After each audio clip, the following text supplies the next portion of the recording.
అదేవిధంగా pharma city తరలిపోయిందనో pharma city కట్టట్లేదనో కొంతమంది పని కట్టుకొని ఆలోచన చేస్తారు. నేను ఈరోజు మీతోని నేను చెప్పదలుచుకున్నా అంతర్జాతీయ ఎయిర్పోర్ట్కు కూతవేటు దూరంలో బల్క్ డ్రగ్ ఫార్మా అది రెడ్ జోన్. అంటే బల్క్ డ్రగ్స్ అక్కడ పెడితే గ్రౌండ్ వాటర్ ఎయిర్ పొల్యూషన్తోని నగరం యొక్క మనుగడనే ప్రమాదంలో పడే అవకాశం ఉంది. అంతర్జాతీయ ఎయిర్పోర్ట్ పక్కన నెవార్క్ ఎయిర్పోర్ట్ పక్కన అట్లాంటి 1-2 కంపెనీలు ఉంటేనే వాళ్ళు అది అక్కడి నుంచి ఎక్కడికో షిఫ్ట్ చేయాల్సిన పరిస్థితి వచ్చింది. అమెరికా లాంటి నగరంలోనే ఫార్మా ఉంటుంది. మీరు సిటీలు ప్లాన్ చేసినాం, మేము ఫార్మా విలేజ్లు ప్లాన్ చేసినాం. 2000 నుంచి 3000 ఎకరాలలో ఒక 15 క్లస్టర్స్. మనకు హైదరాబాద్కి 14 రోడ్లు ఉన్నాయి.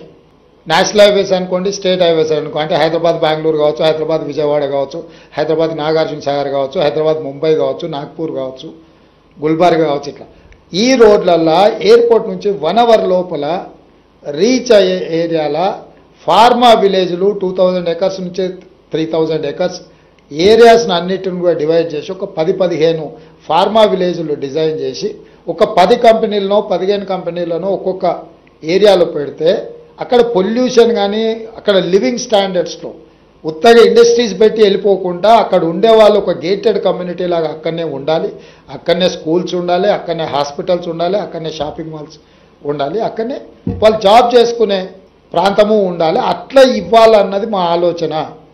దాంతో ఏమవుతుంది అని అంటే లిమిటెడ్ ఇన్వెస్టర్స్ అక్కడ ఉంటే ప్రతిదీ వాళ్ళకి బాధ్యత అప్పచెప్పొచ్చు. రేపు మంచి జరిగినా చెడు జరిగినా ఏది జరిగినా ఇవ్వచ్చు. ఒక ప్రాంతంలో 25,000 ఎకరాలలో ఒక పొల్యూటెడ్ ఇండస్ట్రీని తీసుకొచ్చి పెడితే అది నగరాన్ని మొత్తం కబలించేస్తుంది. చాలామందికి తెలిసిన ప్రాంతంలో ఒకవేళ అనుభవం ఉంటే సిరీస్ ఫ్యాక్టరీ అని ఉండేది. దాని సైజ్ ఎంత 30 ఎకరాలు.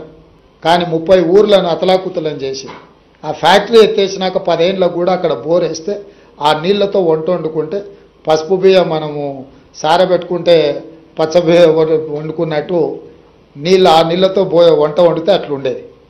సో కాబట్టి అపోహలకు లోను కాకండి. మా ప్రభుత్వానికి స్పష్టత ఉంది.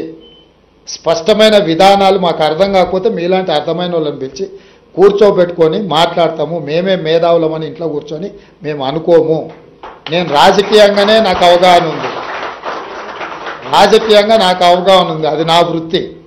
కన్స్ట్రక్షన్ మీ వృత్తి, మీకు అవగాహన ఉంది. కన్స్ట్రక్షన్స్లో ఏమన్నా చేయాలి అని అంటే నేను మిమ్మల్ని అడుగుతా ఏం చేస్తే బాగుంటుంది రాష్ట్రానికి అని. పరిపాలన చేయాలి అంటే అధికారులను అడుగుతాం.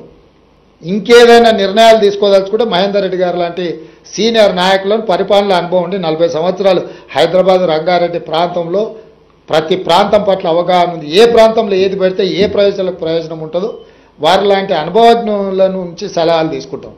మా అంతలో మేమే కూర్చొని అపర మేధావులమని ఆలోచన చేసుకొని అవి రుద్దితే మేడిగడ్డలాగా అయింది.